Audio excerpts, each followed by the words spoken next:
ఇంకెరోజు అయితే 13వ తేదీ ఆగస్టు నెల 2024 మంగళవారం. ఇంకెరోజు మనం కలికిరి మార్కెట్లో టొమాటో రేట్లు ఏ విధంగా పడుతున్నాయి మనం ఇవాళ తెలుసుకుందామండి. ఎంతో పోల్చుకొని దిగుమతి ధర తగ్గిందా లేదా పెరిగిందా వీటన్ని ఇవాళ తెలుసుకుందామండి. ఇందాక వర్షం గురించి 2-3 వీడియోలో చెప్పాను. సో ఈ కలికిరి సరౌండింగ్స్ కానివ్వండి, ఆల్మోస్ట్ ఆల్ మన రాయలసీమ ఈ జిల్లాలో మాత్రం నిజంగా వర్షం అయితే పడతానే ఉంది. సో అందువల్ల నిన్న కూడా తీసుకోండి, మన మదనపల్లి మార్కెట్లో నిన్న వచ్చిండే వాటిలో పెద్దగా అంటే వర్షానికి తడిసిండే కాయలు అంటే ఆర్వాస్ కాయలు కాకుండా మామూలుగా ఆర్వాస్ కాయలు అంటే వర్షానికి తడిసికన్నా కొంచెం మంచి క్వాలిటీ ఉంటాయి, దాన్ని ఆర్వాస్ అంటారు. సో నిన్నైతే వర్షానికి తడిసిండే కాయలు కూడా చాలా ఎక్కువగా వచ్చాయి.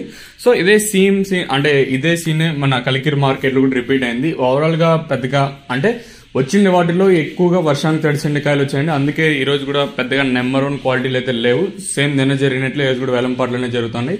ఈ 150, 160, 170, 180, 190 ఇవంతా అంటే ఒక రకం క్వాలిటీలు. ఇంకాస్త క్వాలిటీలు ఏమన్నా ఉంటే 200 రూపాయలు ఇంకా 300 రూపాయల వరకు అయితే పడుతున్నాయండి. ఓవరాల్ గా ఈ రోజు కలికిరి మార్కెట్ లో 200 రూపాయలు ఇంకా ప్రారంభమై 300 రూపాయల వరకు అయితే కలికిరి మార్కెట్ టాప్ చేయడం జరిగిందండి.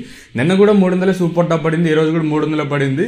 నిన్న వర్షం పడింది, అలాగే మొన్న కూడా వరుసగా 3 రోజులు ఇంకా వర్షం అనేది పడుతుంది. ఆ పడడం వల్ల వచ్చిండే వాటిల్లో మాక్సిమం అంటే వర్షానికి తడిసిండే కాయలు ఆల్మోస్ట్ అలా వచ్చాయి.